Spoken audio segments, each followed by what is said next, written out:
Leading scientists of the galactic community concluded that FTL travel was impossible. Living surveillance teams became a necessity. Their ships accelerated to speeds approaching that of light, traveling back and forth in constant vigil over selected planets.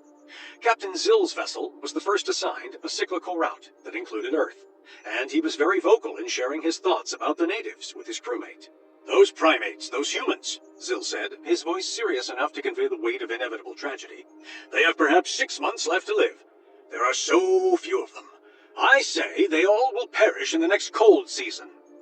He spoke from the viewport, Earth still visible on the horizon as a pale blue sphere growing smaller by the moment. His numerous blue head tentacles moved erratically, tasting the chemicals in the air with their sensitive membranes, somehow avoiding getting in front of his yellow eyes despite their agitated state. Those eyes remained fixed on the human planet, unblinking in the way his species did when experiencing profound emotion. A very deep sadness settled into Zill's chest cavity, the organ there contracting in a certain pattern that spoke of grief. Their ship was unable to slow down, could not stop to help those sapiens who had been so desperately unlucky to have evolved on a planet like that.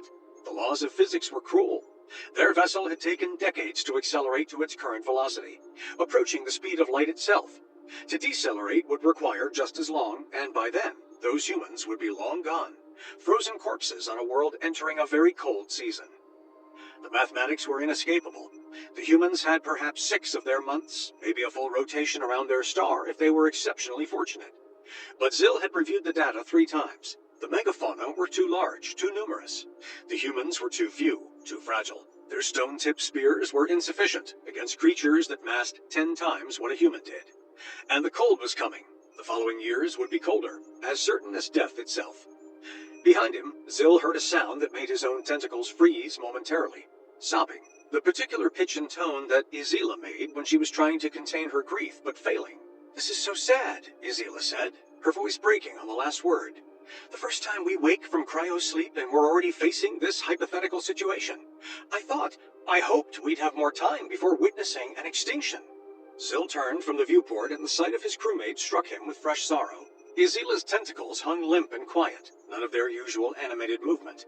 They simply draped down the sides of her head like dead things, and her own yellow eyes were filmed with the clear protective layer their species produced when crying. When their gazes met, she seemed to crumple further inward. "We were supposed to find species that were already advanced enough to communicate," Izila continued, her words tumbling out faster now, as if she'd been holding them back and could no longer contain the flood. "Or planets with potential to catalog and observe over millennia as they slowly developed. Not them in this state." She gestured vaguely toward the viewport, toward the shrinking blue dot that held millions of doomed lives. "They have fire, wood, and spears," Izila said, and now there was an edge of existential dread in her voice that made Zill's own breathing quicken in sympathy. "They're fighting those giant creatures with pointed sticks, struggling against diseases we can barely catalog from this distance, against weather that would kill them in hours without shelter, against that hostile planet that seems designed to eliminate them. It makes one wonder how intelligent life could possibly evolve in a place like that. What cosmic cruelty allows consciousness to emerge only to be snuffed out so quickly?" Zill moved closer to her, his tentacles reaching out to touch hers, in the gesture of comfort their people had used for countless generations. Her tentacles remained limp under his touch, but he felt her lean slightly toward him, accepting the contact. "At the very least," Zill said carefully, choosing his words with the care of someone trying to build a shelter against despair, "our findings will have immeasurable value to the galactic research community. We've documented a sapient species at the Stone Age level, something no other survey ship has managed. We have visual records, atmospheric analysis, population estimates. Those humans will be remembered by us, who happened to pass by in the time that they existed and struggled to keep themselves alive. That's not nothing, Izila. Their brief existence will mean something to science, if nothing else." Even as he said it, the words felt hollow. Science was cold comfort against extinction. Izilia's gaze drifted from Zill to the row of cryopods that lined the far wall of the observation deck. 6 other members of their crew slept there, would sleep for years yet before their predetermined wake-up times in other systems. "I wish I could wake the others to see those humans," Izila said in a gentle voice. Then she paused, her tentacles finally showing some animation as they curled and uncurled in a gesture of uncertainty. She stared directly at Zill. "No, No, I guess it's better this way. We're the only ones who have to suffer with this information. The others still have the chance to wake up in other systems with planets either devoid of life or ready to make contact through radio. They won't have to carry this weight. Zil thought about the way their team worked, the careful rotation the mission planners had designed. Different crew members would wake in each system based on their specializations and the predicted characteristics of the planets they'd encounter. But he, as captain, would be awake far more than the others. By the time they completed their circuit and returned to their homeworld, he would have experienced perhaps 10 years of subjective time, while thousands of years passed in the outside universe. The price was high for all of them. They would arrive on a planet of strangers of their own species, where the time period they used to live in existed only in history books and old footage. Their families would be dead, their culture transformed beyond recognition, their language evolved into dialects they'd struggle to understand. They were ghosts moving forward through time, observers who could never fully participate in the life of the galaxy, at least for now. But that was the job. Someone had to watch, someone had to document, and with FTL travel possible, this was the only way. We should go back to sleep, Zil said, making the decision with the authority of his rank. There's nothing more to catalog in this system for now. The data is recorded, the reports are filed. We've done our duty. Can we stay awake until the human planet vanishes from our sight? Izila asked suddenly, her tentacles lifting with the question. Zil tilted his head, a gesture of puzzlement. Why? I don't know, Izila admitted. Her voice was small and uncertain. I feel like we should. Like we owe them that much, to witness them for as long as we can. It was irrational. It served no scientific purpose. It would drain their limited awake time reserves for no practical gain. But Zil found himself agreeing anyway, accepting her request with a simple nod. They took seats together near the viewport, settling into the observation chairs that would support them for hours. The ship continued its relentless velocity, and Earth continued to shrink, the blue giving way to a mere point of light among countless others. They didn't speak much as the hours passed. Occasionally, Izila would make a soft sound of sadness. Once, Zil reached out and took her manipulator appendage in his own, squeezing gently. She squeezed back. When Earth finally vanished to their naked eyes, becoming indistinguishable from the surrounding stars, Izila let out a long, shuddering breath. Wake me up again the next time we pass close to Earth, she said, as they rose from their seats, her tentacles now animated with something that he interpreted as determination. Please, Captain, I want to know what happened to them, even if it's just to confirm their extinction. I need to know. How long will it take? Zil consulted his internal timer, cross-referencing it with the ship's navigational database. The calculations were complex, but he'd done them enough times to estimate quickly. It will take around 10,000 local years for our next visit to Earth, he said. Our route will take us through 15 other systems before we loop back.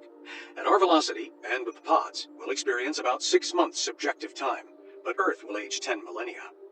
10,000 years, Izila repeated, the words slow and weak. Then louder, more firmly.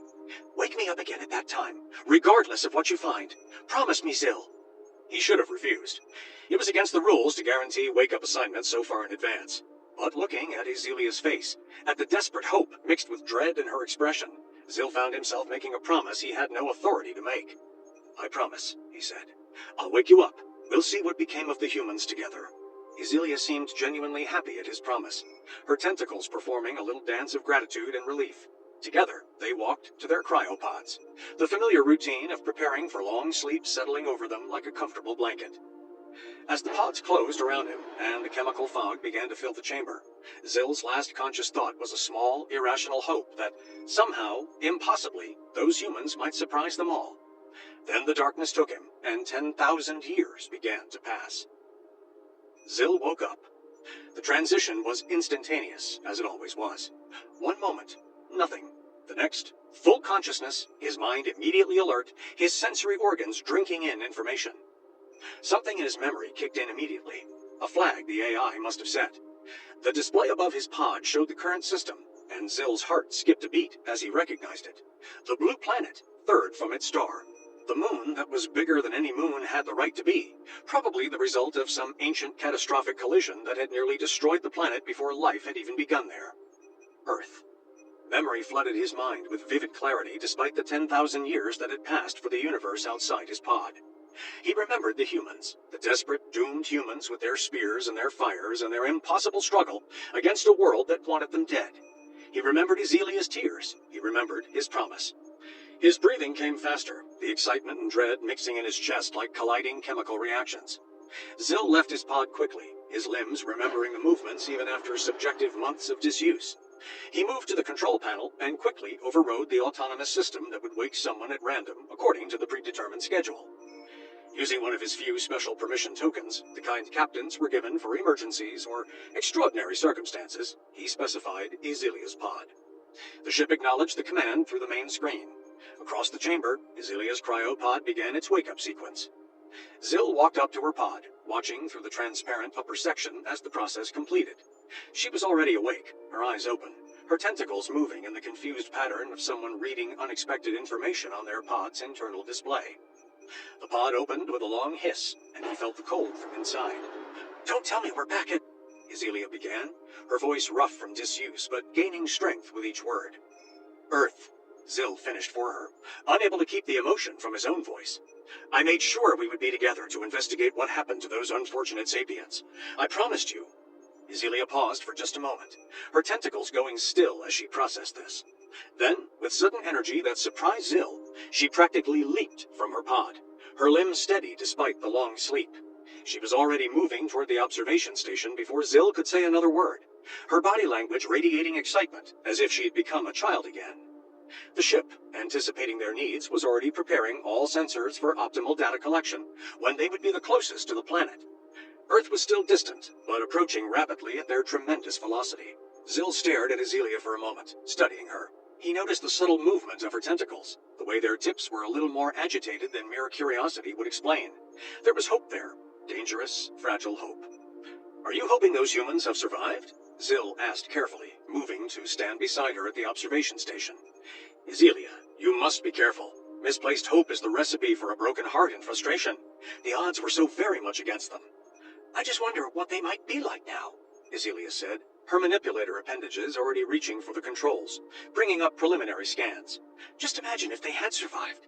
10,000 years is enough time for them to have figured out agriculture, perhaps even writing if they were one of those quick species. Maybe they developed basic mathematics, simple tools beyond stone. Maybe—" She cut herself off, as if afraid to hope for too much. Zil said nothing. He simply observed as the minutes passed, as Earth grew incrementally larger in their sensors, as the ship's instruments began their careful analysis of the planet they'd last seen in the grip of an ice season, with a handful of desperate primates clinging to survival. It was when the first images arrived from the instruments that Zil had to clean his eyes with his tentacles, certain that something had malfunctioned, that he was seeing the data incorrectly. But no, the instruments were working perfectly. "By the first light," Izila breathed beside him, and Zil realized she was seeing the same impossible thing he was seeing. Cities. Large cities in various continents. Not the scattered campfires of nomadic tribes. Not even the simple agricultural villages he might have dared to hope for. Cities, with roads connecting them, with harbors, with what looked like industrial centers belching smoke into the atmosphere. "They survived," Izila said, her voice breaking. "Zil, they survived. They didn't just survive. They are better than ever. Look at this. Look at all of this." She was gesturing frantically at the displays, her tentacles moving in patterns of pure joy and astonishment. Zil did his best to join her at the viewing station, his own shock making his movements clumsy. Together, they began analyzing the data in earnest, their scientific training taking over, even as their emotions threatened to overwhelm them.